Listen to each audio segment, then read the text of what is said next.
नमस्कार सभी को। My self doctor Amishi Meena, assistant professor, government PG college Gangapur city. बच्चों, हम बीए पार्ट थर्ड ईयर के सेकंड पेपर अंतर्राष्ट्रीय संबंध का अध्ययन कर रहे थे। आज हम अंतर्राष्ट्रीय संबंध में आसियान का अध्ययन करेंगे। आसियान का पूरा नाम है दक्षिण पूर्वी एशियाई राष्ट्र संघ। एंड ये भारत के एंड पूरे विश्व के मानचित्र के आधार पर, मैंने सबसे पहले कहा था कि तुम्हारे पास वर्ल्ड का मैप होना चाहिए।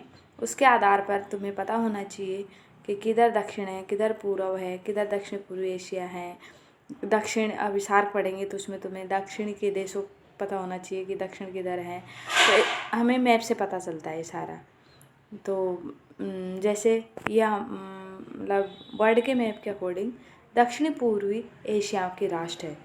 तो दक्षिणी पूर्वी एशिया क्या है? ये दक्षिणी पूर्वी एशियाई राष्ट्र संघ है। दक्षिणी पूर्वी एशिया के जो राष्ट्र हैं उनका एक संघ है। वियतनाम में दक्षिणी पूर्वी एशियाई राष्ट्र का जो गठन किया गया है वो किन परिस्थितियों में किया गया है और इसका गठन कब किया गया है, इसका अध्ययन करते हैं कि एक तो क्या क्या घटनाएं थी उस टाइम। एक तो वियतनाम में अमेरिका से शीत युद्ध के टाइम, कंबोडिया में राजनीतिक संकट, ब्रिटेन व फ्रांस की एशियाई नीति में परिवर्तन तथा हिंद चीन क्षेत्र के देशों में आई राजनीतिक जागृति ने इस क्षेत्र में एक ऐसी शक्तिशाली आर्थिक संस्था स्थापित करने का रास्ता साफ किया जो इस क्षेत्र के पूर्ण आर्थिक विकास में योगदान दे सके। यानी इन जो दक्षिण पूर्वी एशियाई राष्ट्र हैं इन्होंने अपने आर्थिक विकास के लिए इस संगठन की स्थापना करी थी। ये एक सैनिक संगठन नहीं है, ये सिर्फ एक राजनीतिक आर्थिक संगठन है। इनके परिणाम स्वरूप 8 अगस्त 1967 को आसियान की स्थापना हेतु बैंकॉक घोषणा पत्र पर हस्ताक्षर किए गए। प्रारंभ में Indonesia, Malaysia, Philippines, Singapore, Thailand and 5 देशों ने इस घोषणा पत्र पर हस्ताक्षर किए। बाद में अन्य देशों ने भी इसकी सदस्यता ग्रहण कर ली और सदस्यता का आंकड़ा 10 से ऊपर पहुंच गया। यानी वर्तमान में इसके 10 सदस्य हैं।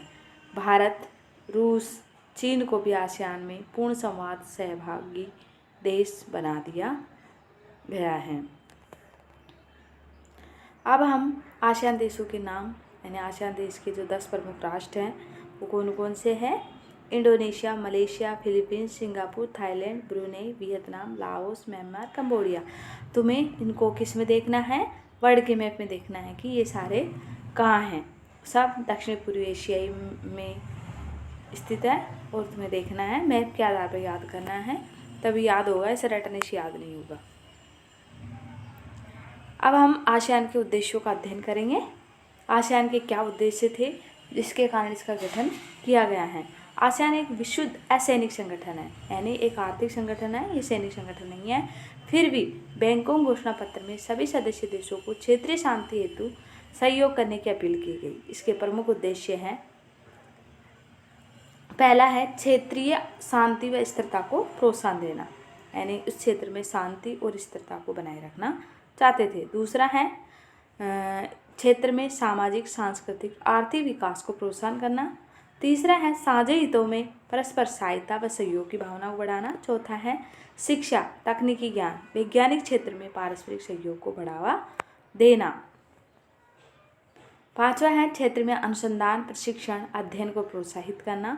समान उद्देश्यों वाले क्षेत्रीय तथा अंतर्राष्ट्रीय संगठनों के साथ अधिक सहयोग करना। कृषि, व्यापार व उद्योग के विकास में सहयोग देना। इस तरह आसियान के निर्माण का उद्देश्य सदस्य राष्ट्रों में आर्थिक, सामाजिक, सांस्कृतिक, तकनीकी, वैज्ञानिक, राजनीतिक, व्यापारिक, प्रशासनिक सहयोग को बढ़ावा देना। यानी आर्थिक भी है, सामाजिक भी है, सांस्कृतिक, तकनीकी, वैज्ञानिक, राजनीतिक, व्यापारिक, प्रशासनिक सहयोग को बढ़ावा देना। ये इसके क्या थे? प्रमुख उद्देश्य।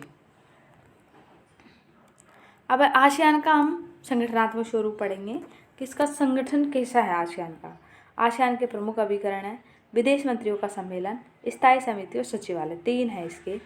तो विदेश मंत्रियों का सम्मेलन, इसे परामर्श मंत्रालय के नाम से जाना जाता है कि ये समय समय पर परामर्श देता रहता है। इसका सम्मेलन वर्ष में एक बार अवश्य आयोजित करने का निर्णय इसी अभिकरण द्वारा लिया जाता है कि आसियान सम्मेलन का जो हर वर्ष जो सम्मेलन आयोजित किया जाता है उसका निर्णय भी यही विदेश मंत्रियों का जो सम्मेलन होता है यही लेता है। इसमें सदस्य राज्यों के सभी विदेश मंत्री शामिल होते हैं। दूसरा संगठन है स्थायी समिति। विदेश मंत्रियों के सम्मेलन के दौरान यह समिति विभिन्न विषयों पर विचार विमर्श करवाती है, क्षेत्रीय सहयोग में वृद्धि करने के आवश्यक सुझाव प्रस्तुत करती है। इसमें मेजबान देश का विदेश मंत्री तथा अन्य सदस्य देशों के राजदूत शामिल होते हैं। इसमें विदेश मंत्री व राजदूत इसमें शामिल होते हैं। तीसरा है सचिवालय। प्रशासनिक सहयोग के कार्यों को पूरा करने के लिए 1976 में आसियान के संगठनात्मक स्वरूप में परिवर्तन करके सचिवालय नामक अभिकरण भी जोड़ दिया गया। इसका कार्यालय इंडोनेशिया की राजधानी जकार्ता में है। इसका अध्यक्ष महासचिव होता है। इसकी नियुक्ति 2 वर्ष के लिए होती है। यह प्रशासनिक गतिविधियों पर अपना पूरा नियंत्रण रखता है। इसके अतिरिक्त सचिवालय में ब्यूरो निदेशक व अन्य कर्मचारी भी होते हैं। इन 3 अभिकरणों के अतिरिक्त आसियान की 9 स्थायी तथा 8 अस्थायी समितियाँ भी हैं। 9 स्थायी और 8 अस्थायी जो संगठन के विभिन्न कार्यों का निष्पादन करती है। ये तो हो गया आसियान का संगठनात्मक स्वरूप। पहला क्या है, विदेश मंत्रियों का सम्मेलन, दूसरा स्थायी समिति, तीसरा सचिवालय। अब है आसियान के कार्य। आसियान क्या कार्य करता है? इसका कार्यक्षेत्र बहुत व्यापक है। यह समस्त राजनीतिक, आर्थिक, सामाजिक, सांस्कृतिक, वैज्ञानिक, तकनीकी, व्यापारिक तथा प्रशासनिक क्षेत्रों में कार्यरत है। यानी इसका क्षेत्र व्यापक हो चुका है। राजनीतिक भी है, आर्थिक भी है, सामाजिक, सांस्कृतिक, वैज्ञानिक, तकनीकी, व्यापारिक, प्रशासनिक, सैनिक कार्यों को छोड़कर बाकी सभी क्षेत्रों में है। आज दक्षिणी पूर्वी एशिया में अनेक सामाजिक व आर्थिक समस्याएं हैं जिनको हल करने के लिए संगठन निरंतर प्रयासरत है। आसियान की स्थायी समिति ने जनसंख्या विस्फोट, निर्धनता, आर्थिक शोषण, असुरक्षा संबंधित अनेक नीतियाँ व कार्यक्रम बनाए। इसके प्रमुख कार्य यानी आसियान के प्रमुख कार्य निम्न है। पहला है, यह दक्षिणी पूर्वी एशियाई क्षेत्र में मुक्त व्यापार क्षेत्र विकसित करने की दिशा में महत्वपूर्ण कार्य कर रहा है। यानी मुक्त व्यापार क्षेत्र पर अधिक बल दे रहा है कि दक्षिणी पूर्वी एशियाई क्षेत्र उसको मुक्त व्यापार क्षेत्र, फ्री ट्रेड एरिया घोषित करना चाहता है। व्यापार की इस क्षेत्र में काफ़ी इन्होंने प्रयास भी किए। व्यापार की उदार नीतियों को प्रोत्साहित करके इस दिशा में निरंतर प्रयास भी जारी है। इसका उद्देश्य साझा बाजार स्थापित करना है। दूसरा है, पर्यटन के क्षेत्र में सहयोग को बढ़ावा देने के लिए यह अपने एक सामूहिक संगठन आसियान-टा के माध्यम से कार्य कर रहा है। यह सदस्य देशों में सुरक्षा व शांति के लिए आणविक हथियारों पर रोक लगाने पर जोर दे रहा है। यह संगठन दक्षिणी पूर्वी एशिया के आर्थिक विकास पर जोर दे रहा है। दक्षिणी पूर्वी एशिया किस पर बल दे रहा है? आर्थिक विकास पर जोर दे रहा है। यह सांस्कृतिक गतिविधियों को बढ़ावा देने के लिए रेडियो, दूरदर्शन के माध्यम से सहयोग को बढ़ावा दे रहा है। यह जनसंख्या नियंत्रण, शिक्षा का विकास, समाज कल्याण, दवाइयों पर नियंत्रण, खेल आदि के कार्यक्रमों को प्रोत्साहित कर रहा है।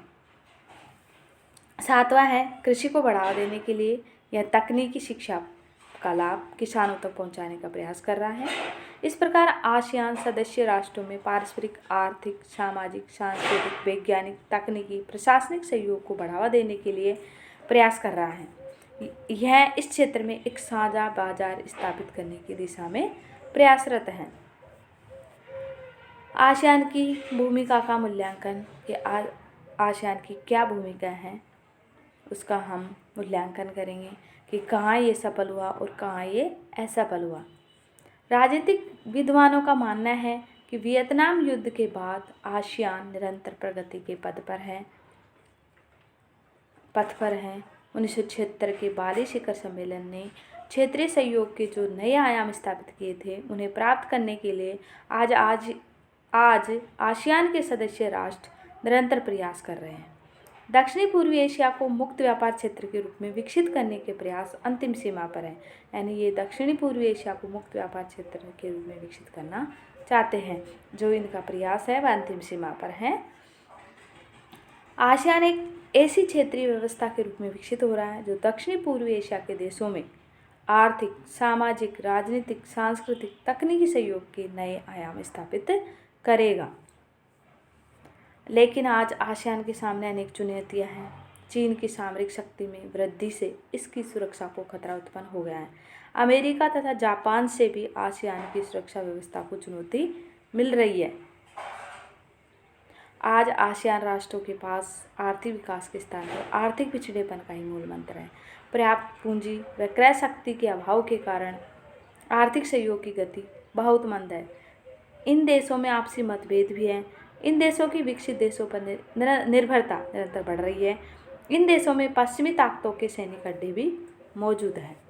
दक्षिणी पूर्वी एशियाई राष्ट्रों की अर्थव्यवस्थाओं में बार बार पैदा होने वाले मुद्रा संकट इसकी कार्यप्रणाली पर बुरा प्रभाव डाल रहे हैं। यानी वहाँ के जो राष्ट्र हैं उनकी अर्थव्यवस्थाओं में बार बार मुद्रा संकट पैदा हो रहा है।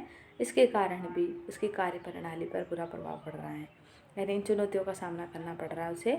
यदि आसियान के देश विकसित देशों पर अपनी आर्थिक निर्भरता में कमी करे, आपसी सहयोग की प्रवृत्ति का विकास करे, तो दक्षिणी पूर्वी एशियाई क्षेत्र में नए आर्थिक संबंधों के अध्याय की शुरुआत होगी और आसियान एक मजबूत क्षेत्रीय आर्थिक संगठन के रूप में अंतर्राष्ट्रीय आर्थिक संबंधों को प्रभावित करने के योग्य होगा।